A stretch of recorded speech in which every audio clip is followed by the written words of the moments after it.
Hey everybody, welcome back to the Caliper Tools channel, and today we're going to continue our discussion on calipers. Today we're going to talk about vernier calipers. So stick around and I'll see you guys right after this.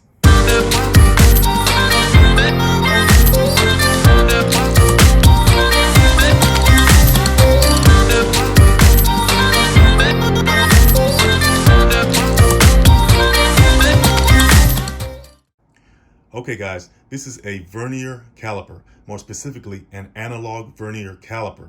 Okay, now they do have digital vernier calipers out there, even dial vernier calipers out there, but today we're just going to talk about the analog version. Now when we talk about analog and digital, analog simply means that the increments or the measurements are printed on a surface. They're physically printed on a surface for you to read and interpret. Like this analog caliper here that we discussed in the last video. This is a simple, regular analog caliper, okay? It's not digital. You can read the increments on a surface like a ruler. The same thing with a vernier caliper that's analog, and that's this right here. Now, before digital technology came along with the computer chips and all that, all we had was analog instruments to work with. Now, vernier calipers allow you to get more precise and accurate measurements than, say, a regular caliper would, okay? And that's achieved by the use of this sliding scale on the vernier caliper. So if I put my finger on the thumb wheel and slide it back and forth, you see that it slides, and we'll show you how that works in a second. Okay, so a vernier caliper is not that different from a regular caliper in terms of its anatomy or architecture. So it has the lower jaws to take the outside measurements. For example, if you have an object here and you want to measure from this end to this end, you can open the outside jaws by sliding the lower jaws open by use of the thumb wheel here and put it over the object. You can measure the outside of an object that way. Then you have the inner jaws, which are these right here, to measure the inner spaces of an object. So I have this coupling here, and you want to measure from there to there, the inside measurement, right? The inside diameter of this space here. So you can put the inner jaws in there like that, slide it open, and you can take a measurement that way. And if you want to measure the depth of a hole or space in an object, you can use the depth gauge. Put it down in there like that, and until it hits the table, and there you have the measurement of that depth. And another measurement the vernier caliper is equipped to handle is what's called a step measurement. And we discussed that in the last video. So if you have an object with a step-like configuration, like this object here, you see that you have a step-like configuration here, right? And you want to measure from the top of this step to the top of this edge. Well, the vernier caliper comes in handy, and all you have to do is take the vernier caliper and take this portion of the caliper, put it on the top of the step, like that, and bring the caliper down using the thumb wheel, and it stops right on the top of this edge here, okay? The reason it stops is because it has this metal flap-like structure here that stops it from going down any further. So there you go. And then you just take your reading after that. So when reading an analog vernier caliper or vernier scale, you're looking for measurements that are more precise than inches. So you're delving into the world of centimeters and millimeters, okay? So as we see, we have inches on the top scale and centimeters and millimeters on the bottom scale. So you'll be looking at the lower scale. You'll be looking at measurements that are to the right of the decimal point, about 1 or 2 places to the right. So a vernier scale or vernier caliper can measure up to about 1/10 of a millimeter. So that's 0.1 millimeters. And if we look at this vernier caliper here, we see that that's what this one measures, about 0.1 millimeters, okay? But you have calipers, vernier calipers, that can measure up to about 1/20th of a millimeter, and that's 0.05 millimeters. So it can get pretty precise. Okay, so let's take our first measurement, outside measurement, with the vernier caliper and see how to read it. So we open up our outer jaws and bring them down on the object. Okay, so it's locked in, so we can take the vernier caliper off so we can make our reading. So the first thing we want to identify is what's the main scale, The main scale is this right here. And what's the vernier scale? The vernier scale is on the sliding portion here, okay? And it's these marks on the vernier scale that we have to read. So the first thing we want to do is look for the first mark on the vernier scale and see where it lands in respect to the main scale, okay? So we see that the first mark lands on about 35 millimeters or 3.5 centimeters. It lands about smack dab on that. Can you guys see that? So we can say that the outer portion from this end to this end is about 35 millimeters or 3.5 centimeters. But what if that first mark on the vernier scale did not land exactly on 35 millimeters? What if it landed between about 35 millimeters and 36 millimeters, or 3.5 centimeters and 3.6 centimeters? Let's see what happens then. So let's slide it over.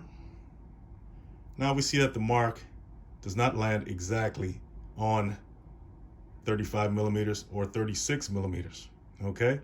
So how do we read that then?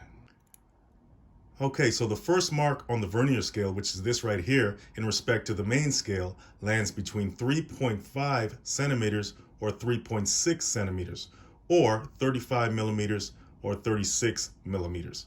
So what we want to do next is we want to look at the rest of the increments on the vernier scale and see which one lines up with the main scale exactly.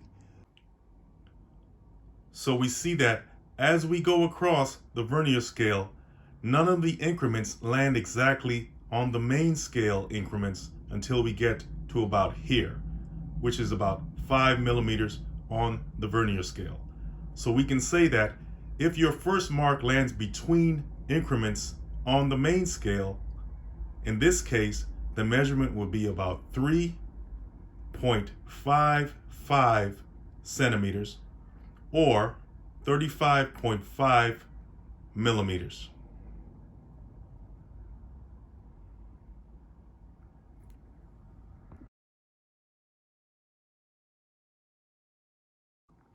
Okay guys, in the last video, we stressed the importance of zeroing out our calipers before we make any measurements. And that was as easy as pressing a button on the digital caliper and it went back to zero, okay? But on a manual caliper like this, it's as simple as closing the jaws of the caliper and making sure that the first mark on the vernier scale and the main scale line up to zero. But sometimes you come across faulty equipment where the lines on a vernier scale or even a regular caliper don't line up or zero out at the zero mark on the main scale. So in those cases, you have to compensate for what's known as zero error. So let's just say you have a faulty vernier caliper and there's no other caliper around to work with. Well, let's just say that the first mark on your vernier caliper goes behind or to the left of the zero, okay? When you close it up, you're said to have a negative zero error. So let's just say that it lands to the left of your zero about 0.05 centimeters. Then it's said to have a negative zero error of 0.05 centimeters. But if the first mark lands to the right of the zero when you zero out your calipers, it's said to have a positive zero error.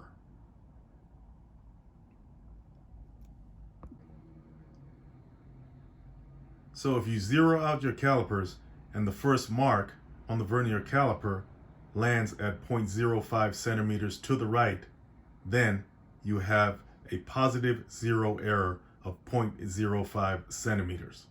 Okay guys, how do we compensate for those zero errors, those errors that we're getting because of the faulty equipment that we have? Well, some simple math should take care of that. Let's just say with the faulty equipment, we get a reading of about 3.35 centimeters, for example. So let's write that down.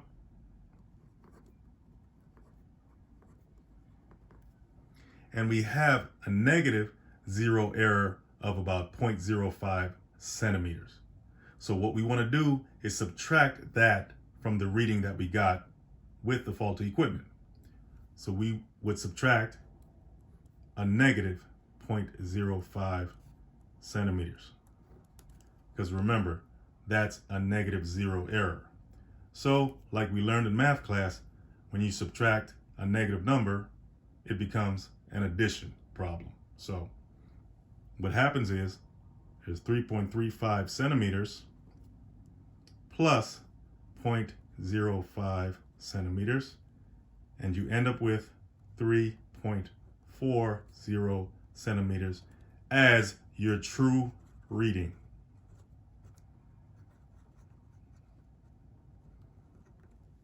Why? Because the math took up the slack of the error and zeroed it out in the math. Okay, so in that example, we had a -0 error, meaning that the first mark on the vernier caliper landed to the left of the 0 on the main scale when we zeroed out the caliper. We pretended that it was a faulty caliper and we had to compensate for the 0 error, okay? So if it has a +0 error, meaning that the mark lands to the right of the 0, we have to do the math to compensate for that +0 error as well. And it's pretty simple. This is how you do that. Let's just say, once again, that the reading that we got with the faulty equipment has a positive error of 0.05. So what we do, we still subtract that positive value.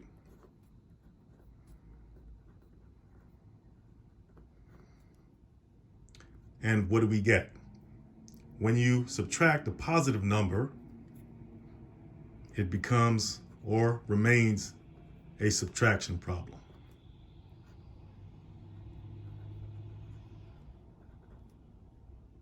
And we get 3.30 centimeters as our true reading when we have a +0 error in this case. Why? Because the math took up the slack. The math zeroed it out. So in the case of the -0 error, the math brought that 0.05 back to 0. And in the case of the +0 error, the math brought that 0.05 back to 0 as well.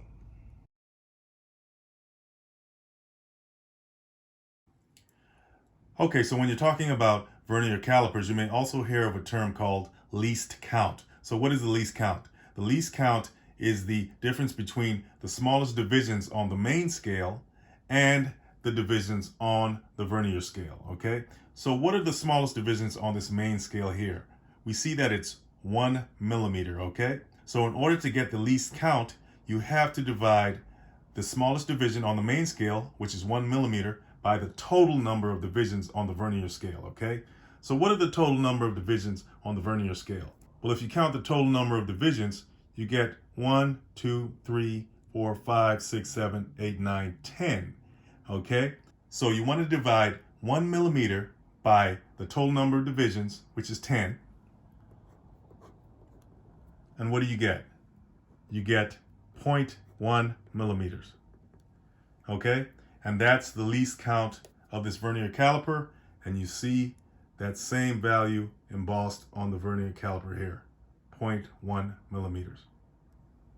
You know, for a little guy, this is a pretty powerful, interesting, and valuable device. So guys, if you learned something today about vernier calipers, leave it in the comments section. Let me know what you think and hit that like and subscribe button, and I'll see you guys in the next one.